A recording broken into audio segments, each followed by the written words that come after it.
Ao longo do mês de janeiro eu quero conversar com vocês sobre esse tema que aí está. Descomplique. O tema da nossa série é, na verdade, um imperativo. Descomplique. Descomplique a sua vida.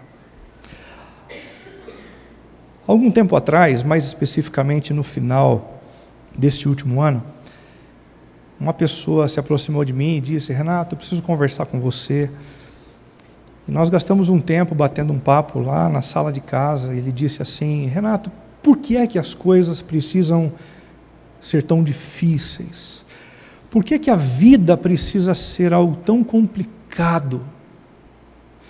Por que é que viver em família não é simplesmente bom, mas é truncado, é duro, às vezes machuca? Por que é que criar os filhos não é só uma tarefa gostosa, mas tira o sono, rouba a tranquilidade? Renato, por que é que a vida profissional cansa tanto? Não deveria ser o contrário?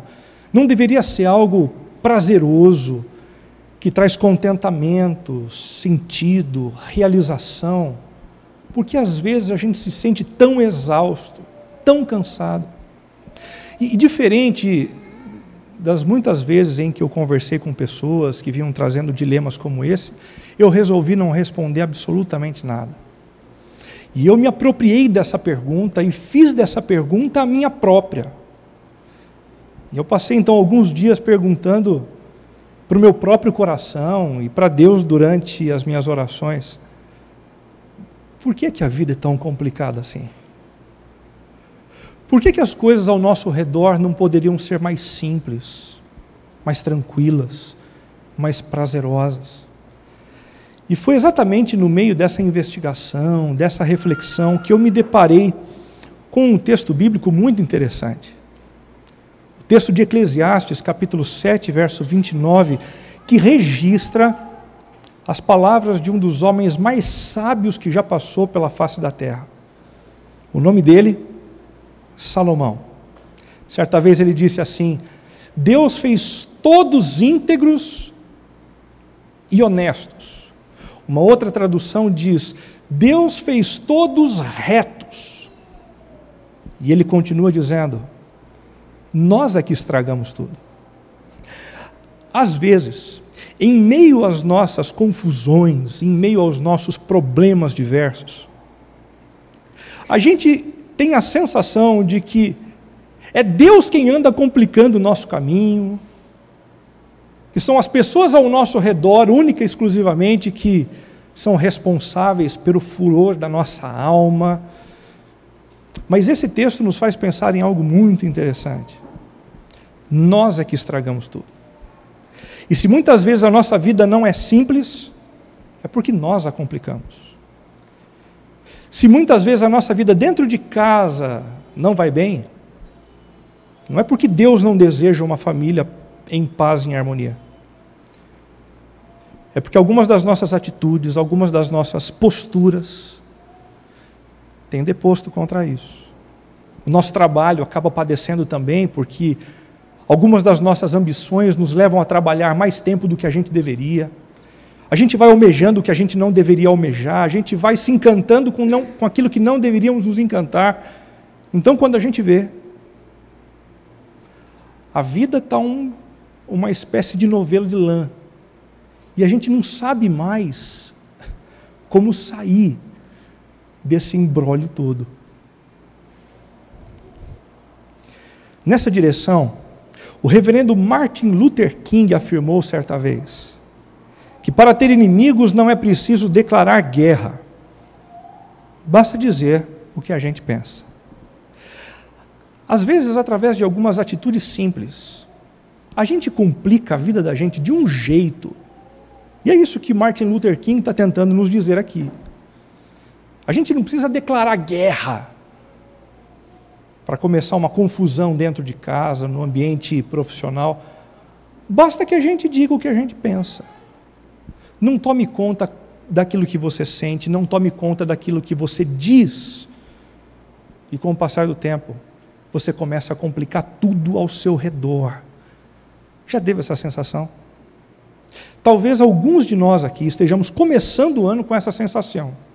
A gente tem inúmeros desafios, a gente tem perspectivas pela frente, mas a sensação é a sensação de estar saindo de dentro do mar com os pés presos por algas. E a gente não consegue acelerar, a gente não consegue ir à frente. A gente precisa descomplicar. A gente precisa descomplicar. E para isso é necessário reconhecer que somos profundamente complicados. Esse é o primeiro passo. Você reconhece isso? Você reconhece de verdade isso ou não?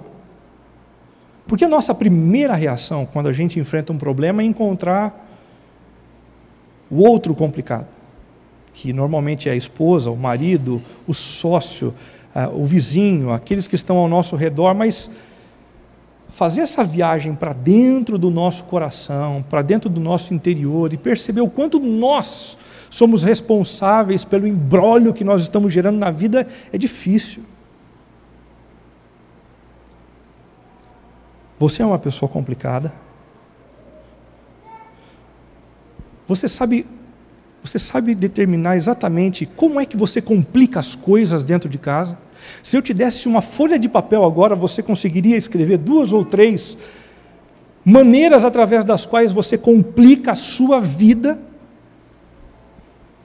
Certa vez um astro de rock, Bon Jovi, estava numa entrevista, num talk show, e ele contou para o entrevistador o seguinte: uma vez eu cheguei em casa de um dos shows e ouvi a minha esposa dizendo assim: você é complicado demais. Eu não aguento mais viver com você. Você diz que a sua viagem vai durar tantos dias e ela dura o dobro. Quando você chega, eu tento conversar com você e eu não consigo. Quando eu digo alguma coisa, você entende outra. Viver com você, Bon Jovi, é muito complicado. E enquanto ela dizia essas coisas, ela pegou as malas, colocou em cima da cama e começou a arrumar as malas. E ele disse assim: o que você está fazendo? Ela disse: o que eu estou fazendo? Eu estou indo embora. Eu não aguento viver com uma pessoa tão complicada como você. E continuou afirmando e reafirmando algumas posturas complicadas da parte dele. Enquanto ela falava, ele foi até o seu armário, pegou as suas malas e começou a pôr na cama, abriu as malas e começou a encher as malas com as suas roupas também. E daí foi a vez dela. Ela disse: Bon Jovi, o que você está fazendo? Falou: eu estou arrumando as minhas malas. Mas por quê? Porque você vai embora e você vai me deixar sozinho comigo mesmo? Você está achando que eu vou ficar sozinho comigo mesmo? Eu reconheço como eu sou complicado. E só de pensar na possibilidade de ficar sozinho comigo, eu entro em crise. Eu fico mal. Você reconhece que você é uma pessoa complicada? Como? Como a sua complicação se desenvolve perto de você? Ao longo das próximas semanas, conversaremos sobre o desafio de descomplicarmos as nossas crises, de descomplicarmos as nossas agendas, de descomplicarmos os nossos relacionamentos interpessoais, as nossas finanças e também a nossa fé. E vai ser um desafio grande. Principalmente porque a pessoa que vai conversar com vocês a respeito do assunto é um baita sujeito complicado. Eu sou complicado. Portanto, enquanto eu disser algumas coisas, enquanto eu for dizendo algumas coisas aqui, não pense em mim como alguém que veio para ensinar você sobre a maneira como você deve viver.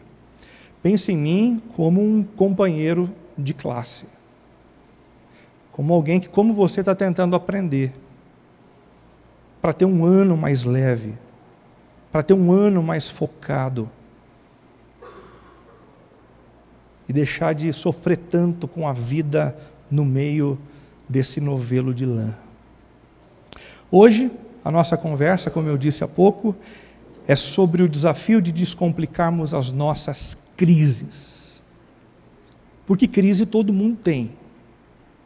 A questão é se em meio às crises nós descomplicamos a coisa para continuar caminhando, ou a gente complica ainda mais. Tem gente que quando ouve a notícia de que a tempestade está vindo, é capaz de balançar o barco e criar uma tempestade antes mesmo da tempestade chegar. É exatamente isso que a gente quer evitar. É exatamente isso que a gente não quer fazer perdurar ao longo do ano que vem. O texto que vai nos ajudar para isso é o texto de Tiago, capítulo 1, do verso de 1 a 8. Tiago diz assim: Eu, servo de Deus e do Senhor Jesus Cristo, as 12 tribos dispersas entre as nações, saudações. Meus irmãos, considerem motivo de grande alegria o fato de passarem por diversas provações, pois vocês sabem que a prova da sua fé produz perseverança, e a perseverança deve ter ação completa, a fim de que vocês sejam maduros e íntegros, sem lhes faltar coisa alguma. Se algum de vocês tem falta de sabedoria, peça a Deus, que a todos dá livremente, de boa vontade, e lhe será concedida. Peça, porém, com fé, sem duvidar, pois aquele que duvida é semelhante à onda do mar, levada e agitada pelo vento. Não pense tal pessoa que receberá coisa alguma do Senhor, pois tem mente dividida, e é instável em tudo o que faz.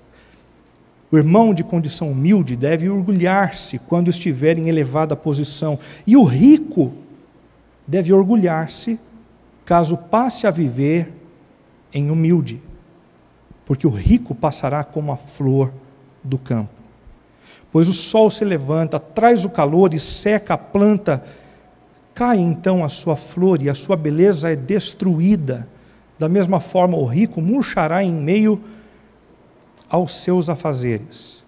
Feliz é o homem que persevera na aprovação, porque depois de aprovado, receberá a coroa da vida que Deus prometeu aos que o amam. Quando alguém for tentado, jamais deverá dizer: estou sendo tentado por Deus, pois Deus não pode ser tentado pelo mal e a ninguém tenta. Cada um, porém, é tentado pelo próprio mau desejo, sendo por este arrastado e seduzido. Então esse desejo, tendo concebido, dá à luz o pecado, e o pecado, após ter se consumado, gera a morte. Meus amados irmãos, não se deixem enganar. Toda boa dádiva e todo dom perfeito vem do alto, descendo do Pai das luzes, que não muda como sombras inconstantes. Por sua decisão, Ele nos gerou pela palavra da verdade, a fim de sermos como que os primeiros frutos de tudo o que Ele criou. Até aqui tá bom. Para a gente ampliar um pouco a compreensão do contexto em que essa carta foi escrita por Tiago, por volta de 64 depois de Cristo, lá no primeiro século, uma grande perseguição foi desencadeada contra a vida dos primeiros cristãos. Na verdade, foram muitas perseguições. A primeira delas começou com os judeus, que queriam acabar com os cristãos, e depois isso acabou contagiando também os romanos. E no que diz respeito à perseguição dos romanos em 64, isso aconteceu quando começaram a colocar a culpa de um incêndio em Roma nas costas de Nero. E ele, para se livrar dessa culpa e das consequências dessa culpa, ele então disse: os responsáveis foram os cristãos. E então toda a guarda romana e toda a população acabou se voltando contra os cristãos, que tiveram que sair das suas casas abruptamente, muito abruptamente. Alguns deles não conseguiram despedir dos seus parentes, dos seus amigos, alguns não conseguiram pegar malas, as suas roupas, os seus pertences, eles simplesmente saíram correndo para pouparem a própria vida. Gradativamente, as suas vidas foram sendo cobertas de questionamentos e tentações. Guarde isso. Todas as vezes em que a gente enfrenta crises, nós estamos num terreno aonde emergem sempre questionamentos e tentações. Questionamentos a respeito do porquê nós estamos enfrentando a crise, das razões que nos levam a isso, do sentido daquela dor, daquele sofrimento. E tentações para escolhermos caminhos errados, para fazermos opções desprovidas de princípios e de valores. Sempre que nós passamos por crises, nós estamos num terreno onde emerge alguns questionamentos e algumas tentações. Diante disso, Tiago resolveu escrever-lhes em amor, com carinho, para que eles não se destruíssem com os seus questionamentos e nem se afastassem de Deus com as suas tentações. Compartilhou com eles a sabedoria de Deus com o propósito de mantê-los de pé, em meio às crises, em meio às adversidades. Nós encontramos nesse texto 5 dicas muito simples, 5 dicas muito simples sobre como podemos descomplicar a nossa vida em meio às crises. A primeira dica é a seguinte: controle as suas emoções. Controle as suas emoções. Não se perca no calor daquilo que cresce dentro de você quando os problemas emergem. Controle suas emoções. No verso 2, Tiago diz assim: meus irmãos, considerem motivo de grande alegria o fato de passarem por diversas provações. Nesse primeiro momento eu não vou trabalhar essa questão de como sentir alegria no meio de uma prova. Eu quero tão somente destacar uma palavra desse versículo. A palavra considerem. Considerem. Pensem, reflitam, usem a intelectualidade que foi dada por Deus a vocês, não se esgotem e não se encerrem nas emoções de vocês, que é exatamente o problema de muita gente. O problema de muita gente não é o fato de passar por provações, é o fato de se engessar e de se encerrar nas emoções decorrentes da crise. Esse é o problema.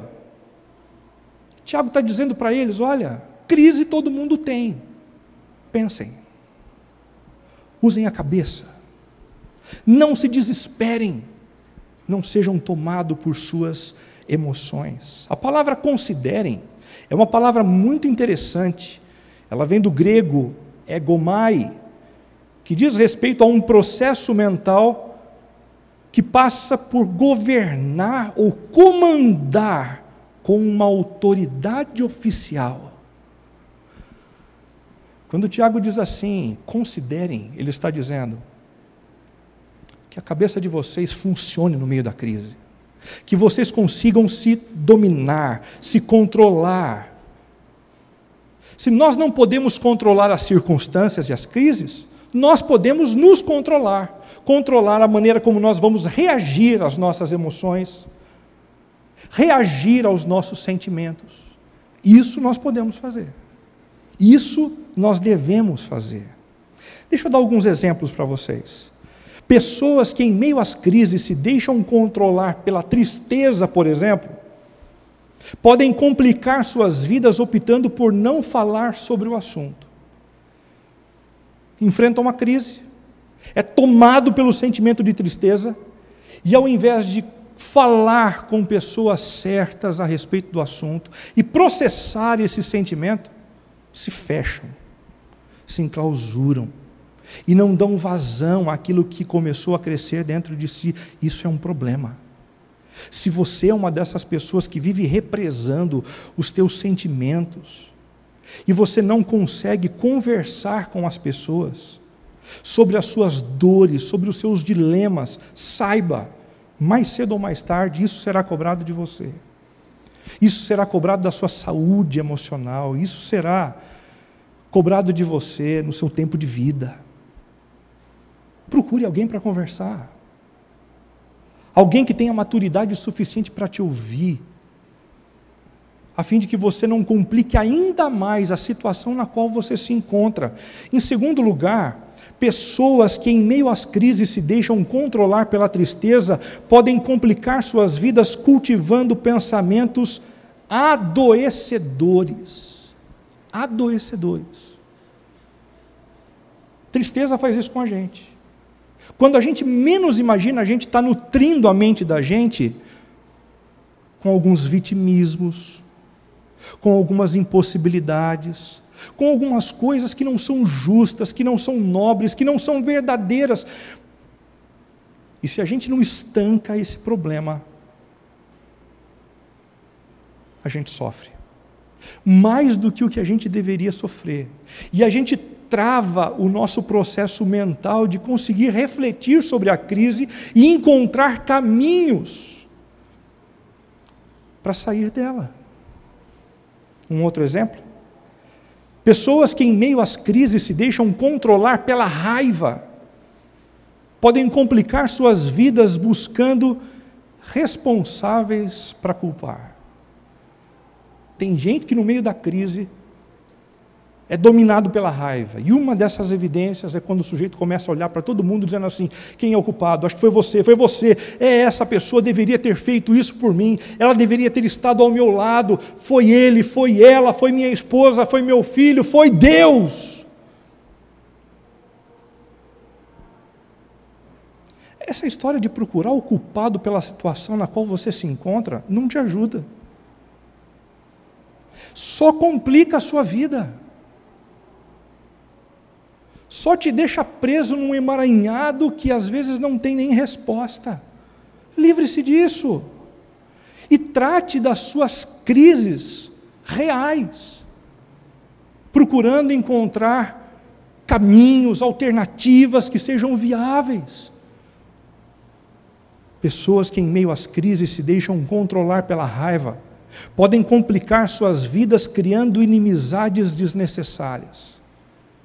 Eu estou bravo, eu estou nervoso, então eu começo a explodir com a esposa, eu começo a explodir com o marido, eu começo a ser ríspido com os filhos.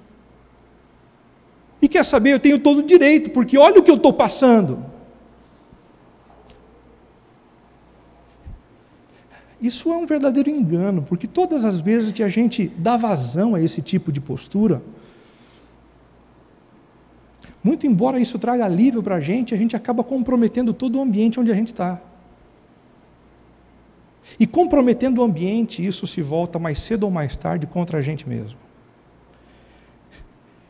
Isso quando a gente não começa a encontrar inimigos. Pensa assim comigo. Enfrentar uma crise financeira não é simples. Conquistar a inimizade da esposa no meio de uma crise financeira é pior. Não é?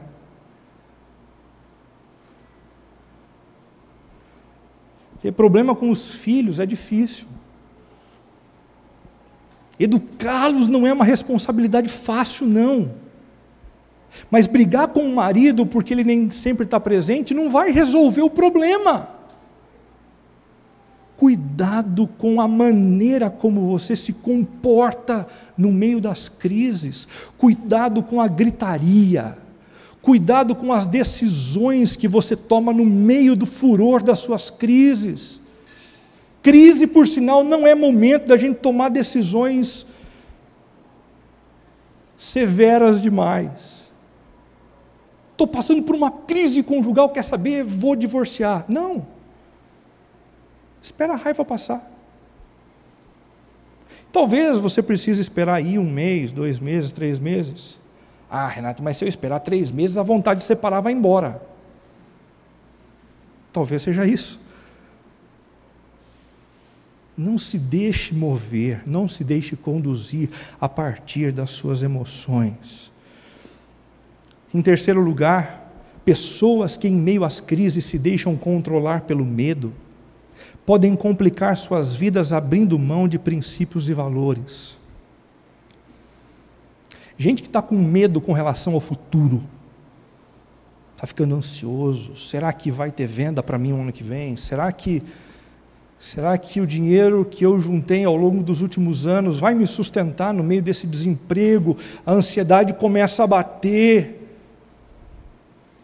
Gente assim pode complicar ainda mais a sua vida. A primeira situação já não é simples, mas você pode complicar. Como você pode complicar? Sendo desonesto, sendo corrupto, abrindo mão de pagar algumas das responsabilidades que você tem,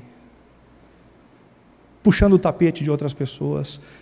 Tenta fazer isso, e mais cedo ou mais tarde essas coisas se voltam contra você. Não tente construir a sua segurança financeira fazendo uso de um expediente com falta de princípio e com falta de valor. Mais cedo ou mais tarde você vai complicar a sua vida, e a prova disso é aquilo que vem acontecendo no nosso país. Quantas pessoas ao longo dos últimos anos construíram verdadeiras fortunas no país através dos esquemas de corrupção? A gente tem visto isso com muita tristeza no coração nos últimos dias na TV. Mas muitos deles já estão na cadeia. Muitos deles já passaram um Natal atrás das grades. Muitos deles ainda vão chegar lá em 2016. Não faça isso. Não se precipite. Não deixe o seu sentimento falar mais alto do que os seus princípios, do que os seus valores. Pessoas que em meio às crises se deixam controlar pelo medo podem complicar suas vidas alimentando impossibilidades paralisantes. Tem gente que, por enfrentar alguns problemas, fica colocando na cabeça o seguinte: eu não vou dar conta, eu não vou conseguir resolver isso. Isso acontece muito com quem é endividado, né? O sujeito já está tão acostumado com algumas dívidas ao longo da vida, que ele colocou na cabeça: eu não vou sair dessa, eu não vou conseguir, eu não dou conta. Talvez por não ter conseguido ver os seus próprios pais saindo dessa situação na infância. Ei, por que não? Tanta gente sai, tanta gente se encontra, tanta gente se reorganiza, se reorienta. Por que você não? Seja você o primeiro a questionar aquilo que as emoções dizem no seu interior. Perceba uma coisa: as nossas emoções, elas não devem ser simplesmente conhecidas. Elas devem ser por nós conhecidas e criticadas. Do contrário, a gente vai viver como escravo da raiva. Do contrário, a gente vai viver como escravo do medo. Do contrário, a gente vai viver como escravo da tristeza o tempo inteiro. Considerem, diz Tiago. Pensem. Não deixem de usar a intelectualidade de vocês em meio às crises. O apóstolo Paulo diz algo muito semelhante em Filipenses 4:8, quando afirma o seguinte: finalmente, irmãos, tudo que for verdadeiro, tudo que for nobre, tudo que for correto, tudo que for puro, tudo que for amável, tudo que for de boa fama, se houver algo de excelente ou digno de louvor, pensem nessas coisas. Não é um bom desafio para a gente ao longo de 2016? Entrou um pensamento na cachola: é digno, é honroso, vale a pena, vai acrescentar, vai me fazer bem, vai edificar, eu mantenho, eu alimento. Não faz bem. Não é digno.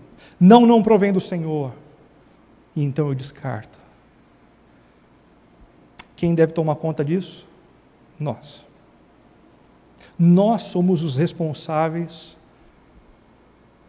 pelos nossos próprios pensamentos. Nós somos responsáveis. Nós devemos tomar conta daquilo que entra na nossa mente e daquilo que se estabelece com raízes dentro do nosso coração. Uma segunda dica, dada por Tiago para a gente descomplicar as crises, é a seguinte: redimensione suas perspectivas. Redimensione a sua maneira de enxergar algumas coisas. A primeira perspectiva nova trazida por Tiago é a perspectiva da transitoriedade. Ele diz assim, nos versos 9 e 10, o irmão de condição humilde deve orgulhar-se quando estiver em elevada posição, e o rico deve orgulhar-se caso passe a viver em condição humilde. Como assim? Como assim a gente vai se orgulhar quando a gente ficar numa situação mais humilde? Não tem sentido nisso, Renato. Tem quando a gente descobre que a nossa condição financeira é uma condição transitória. Se a nossa estabilidade emocional, se a nossa estabilidade de fé depender das nossas circunstâncias, de dinheiro na conta corrente, de bens ao nosso dispor, nós estamos numa fria. Porque tudo que a gente consegue acumular é transitório. Uma hora passa. Curta o que você tem nas suas mãos. Tem condição de viajar? Curta. Tem condição de comprar um carro? Curta. Mas não se esqueça que é transitório. Há 2 anos atrás eu tive o privilégio de comprar o meu primeiro carro 0 quilômetro. Comprei ali assim, em 42 vezes.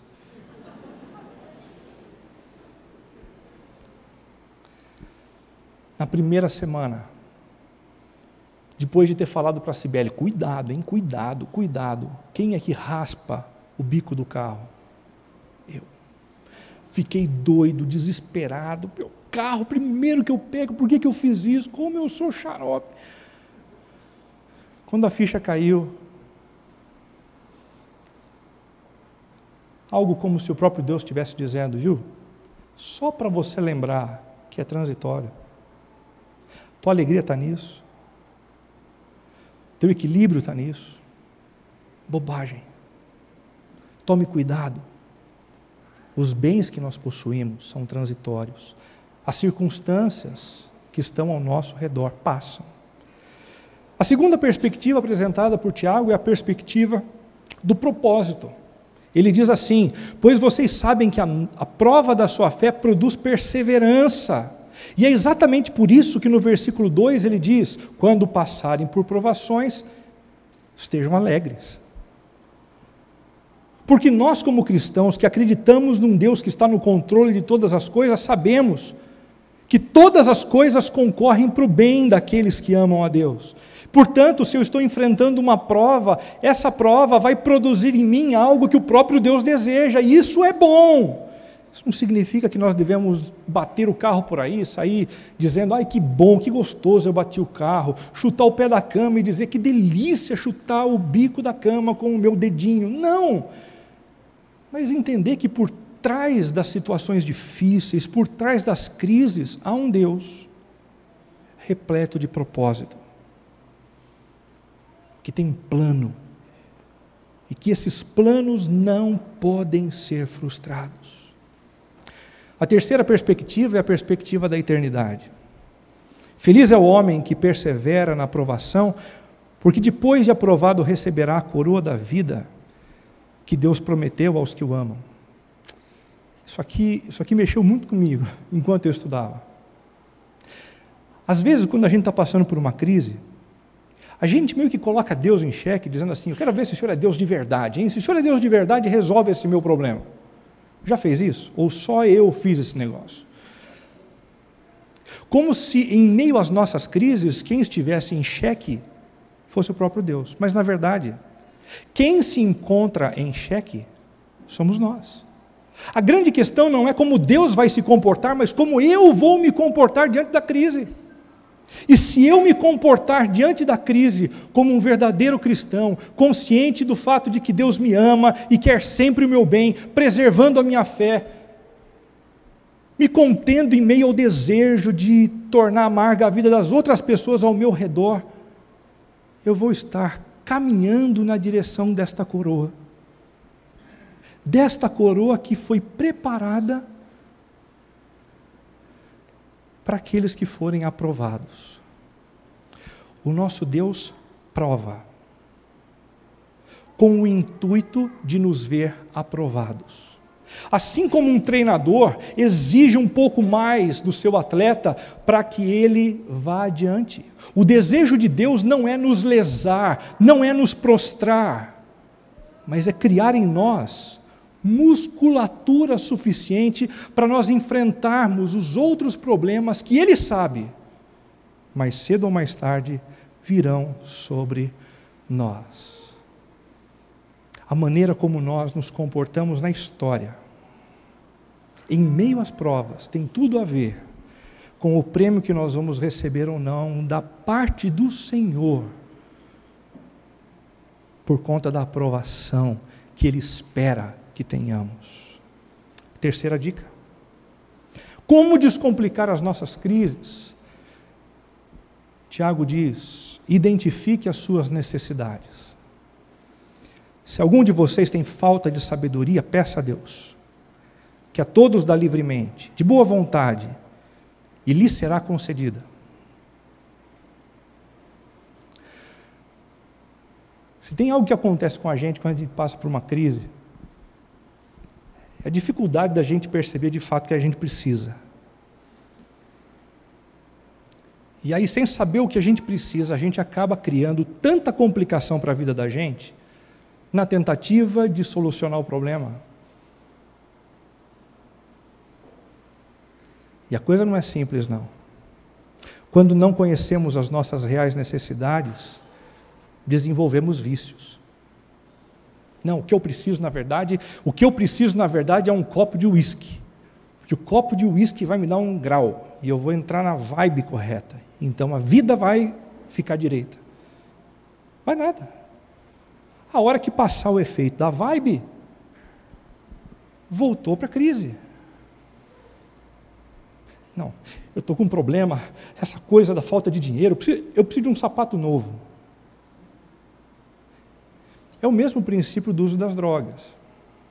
O sujeito está endividado e continua fazendo dívidas maiores do que as pernas, para ter o sentimento de que ele não está enfrentando a crise, ele não está enfrentando o problema. Álcool, drogas, consumo e tantas outras coisas. Quando não conhecemos as nossas reais necessidades, intensificamos as nossas dores. Porque quando eu não pego para mim aquilo que eu necessito para resolver o problema, meu problema se expande, ele cresce. O problema nunca fica do mesmo tamanho muito tempo. E não diminui se a gente não investe nele. Ele cresce. Quando não conhecemos as nossas reais necessidades, comprometemos a nossa oração. Sabe como? Pedindo para Deus alguns absurdos. Já pediu algumas coisas absurdas para Deus? Que depois de algum tempo você disse assim: meu Deus, se Deus ouve aquela minha oração, eu estava frito, escalpelado. Mas às vezes a gente insiste com Deus. Eu quero, Deus. É o que eu preciso, Deus. É o que eu quero. É o que eu preciso. Agora, que às vezes, para nos provar no fogo, Ele decide dizer: tá ok, toma. O sofrimento e a crise de muitos de nós aqui não é fruto de um não de Deus. É fruto de um sim. Pediu tanto por esse casamento, né? Mas não era esse casamento que você queria? Toma! Mas não era esse o trabalho que você tanto queria? Toma! Leva! E com isso Deus acaba nos deixando à sorte das nossas próprias dores, dos nossos próprios desejos. Quais são as principais necessidades que às vezes a gente não identifica no meio da crise, mas que é essencial pedir para Deus? Em primeiro lugar, perdão. Às vezes a primeira coisa que a gente precisa pedir no meio de uma crise é perdão, para descomplicar a vida. Porque a gente acabou entrando em algumas delas por conta das nossas decisões equivocadas. O primeiro passo é pedir perdão a Deus. Já pediu perdão a Deus em meio a uma crise sua? Deus, eu estou sofrendo com o meu filho. E eu quero reconhecer que diante do Senhor, foi culpa minha, culpa da minha omissão, conta da minha postura banana diante deles, quando eles ainda podiam ser influenciados por mim. Perdão, Pai, perdão. Uma segunda necessidade em meio às crises, paciência. Deus me dá paciência. Normalmente a gente pede para Deus livrar a gente das circunstâncias complicadas, quando que na verdade o que a gente deveria pedir é paciência, longo ânimo. Em terceiro lugar, sabedoria. Sabedoria, porque em meio às crises, muitas são as oportunidades. Nem todas as oportunidades nos levam ao destino que a gente quer.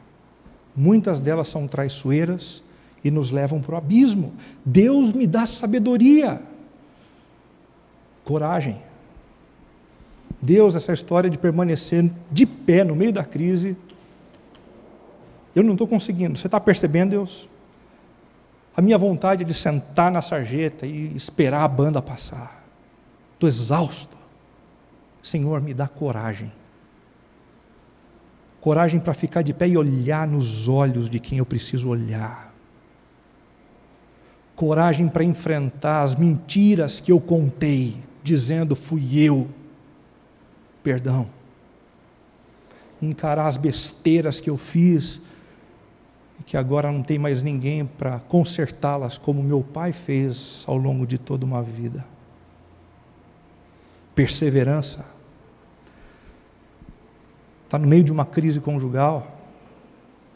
Deus, perseverança. Deus me dá perseverança. Se a tua vontade é que eu caminhe na direção da maturidade, seja íntegro, me dá perseverança. E não existe um outro ambiente onde Deus possa nos ensinar isso, a não ser em meio às crises. E por último, fé. Fé. Às vezes Deus permite algumas situações de crise só para a gente sentir essa necessidade. Necessidade que é adormecida enquanto as coisas vão bem. E então Ele tira do nosso redor aquilo que nos dava a sensação de tranquilidade, para que a gente o busque como a gente deveria buscar. Essas são as principais necessidades em meio às crises. Em meio à sua crise, em meio à sua situação difícil, você já orou por algumas dessas coisas? Você tem orado insistentemente sobre essas necessidades? Ou tudo o que você pede é Deus, tira o problema, Deus limpa o caminho, Deus resolve de maneira mágica? Se a tua oração ainda é assim, você ainda não percebeu que o objetivo do Senhor com as provas é levá-lo para a maturidade. Cresça em Deus e na maneira como você pede o que você precisa a Ele. Peça, porém, com fé, sem duvidar, pois aquele que duvida é semelhante à onda do mar, levada e agitada pelo vento. Não pense que tal pessoa receberá coisa alguma do Senhor, pois tem mente dividida e é instável em tudo o que faz. Renato, mas se eu pedir, Deus dá? Dá. Não sei, então tenta. Porque ao longo da história da humanidade, homens e mulheres que se prostram diante de Deus para pedirem aquilo que Ele quer nos dar: coragem, sabedoria, perseverança, fé. Recebem. Recebem. Quarta dica: como descomplicar as crises? Resista ao seu maior inimigo. É a quarta dica de Tiago. Nós temos um grande inimigo, mas grande mesmo. Você sabe qual é? Quando alguém for tentado, jamais deverá dizer: estou sendo tentado por Deus. O inimigo não é o Senhor. Quem é então? Pois Deus não pode ser tentado pelo mal e a ninguém tenta. Cada um, porém, é tentado por quem? Pelo próprio mau desejo, sendo por este arrastado e seduzido.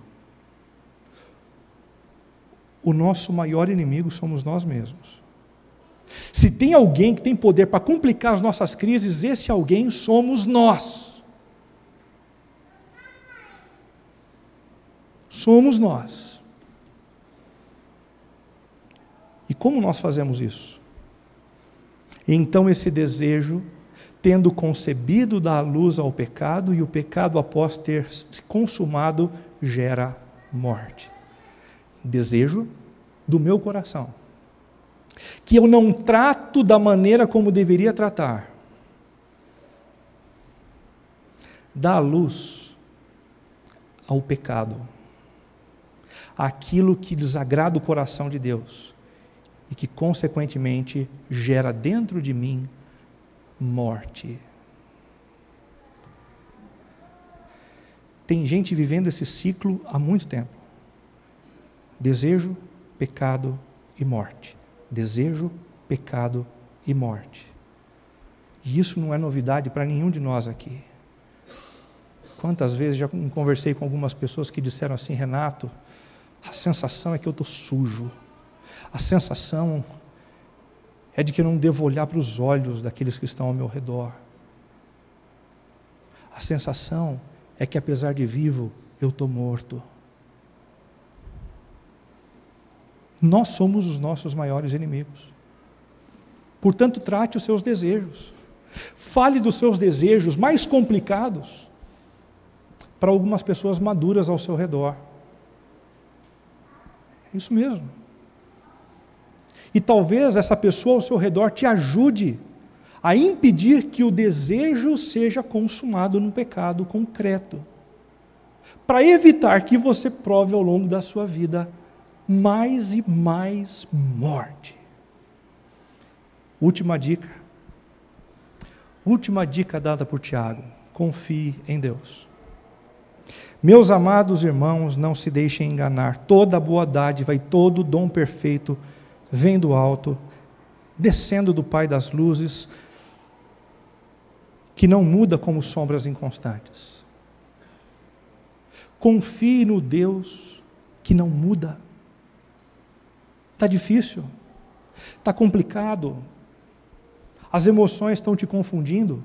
Coloque a sua confiança em Deus, que demonstrou o cuidado que Ele tem pela sua vida, no movimento mais inquestionável que rasgou a história da humanidade há 2000 anos atrás. Pois descendo do Pai das luzes, veio o Filho de Deus, Jesus Cristo, que levou sobre Ele os nossos pecados, e pagou por eles na cruz, para que toda a morte não fosse gerada mais e incidisse sobre nós, mas sobre Ele, tão somente sobre Ele.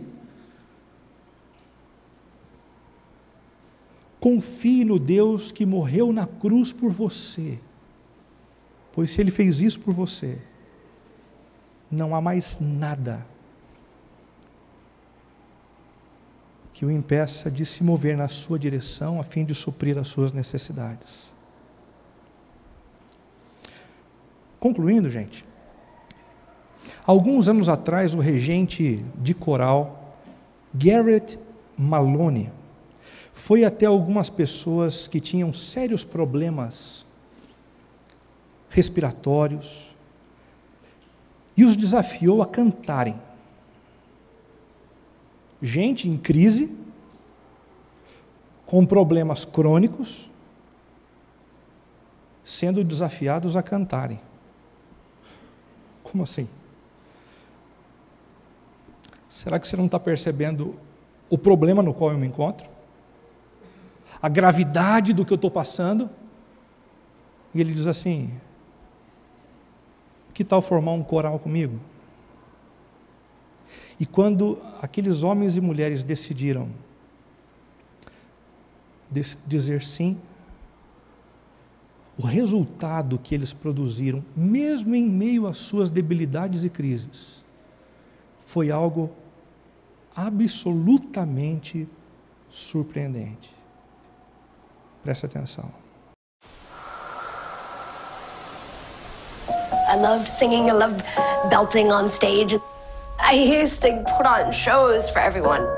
I'd dress up and I'd dance and I'd sing for them.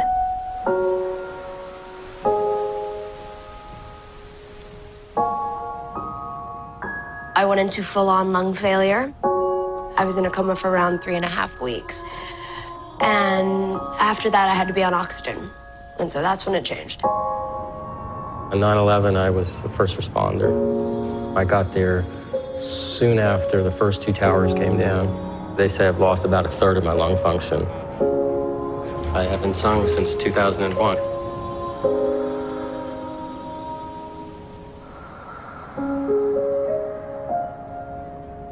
My name is Gareth Malone, and I've made it my life's work to get unlikely people singing. That's what we're doing here. And what's your particular breathing difficulty? I have cystic fibrosis. I ended up with COPD. One side of my lung is collapsed. I actually had a vocal hemorrhage. I have asthma and I have an autoimmune condition. Breathing for singing just needs a little bit of thought and a little bit of warming up. A little, like a motorbike.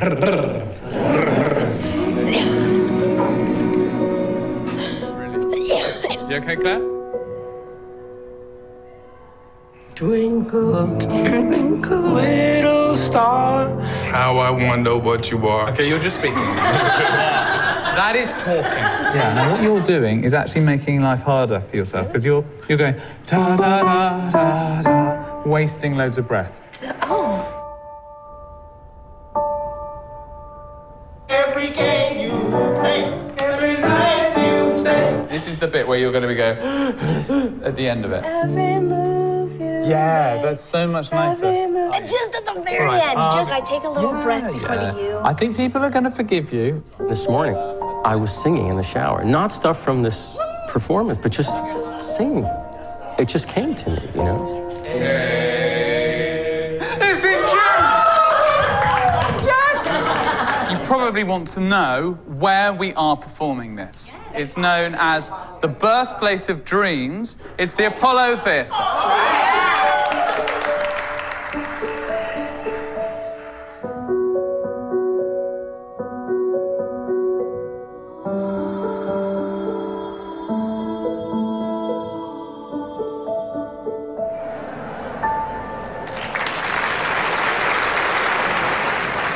Every breath you take, every move you make, every bond you break, every step you take, I'll be watching you. Every single day, every word you say, every game you play, every night you stay, I'll be watching you. Oh, can't you see? You belong to me. How I pour heart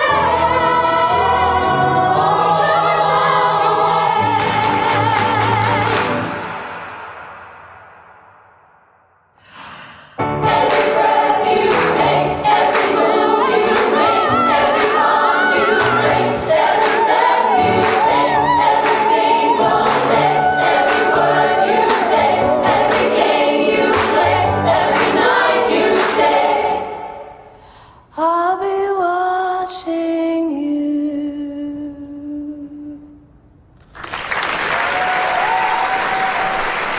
body is so on the edge of dying or on the edge of pain, it's terrifying, but it comes down to a moment where you have to really think, is this life going to be one you're going to be proud of or not?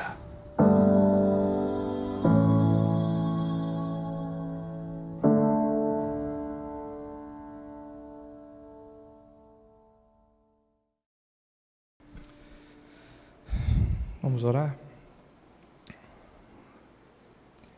Senhor, obrigado por conhecer as nossas crises e por nos convidar tão insistentemente a cantarmos para o Senhor em meio a elas. Que a nossa resposta seja uma resposta de confiança, baseada no caráter inabalável que o Senhor tem e nas tuas boas intenções que nunca mudam para com a vida da gente. Nunca. Ensina-nos a cantar.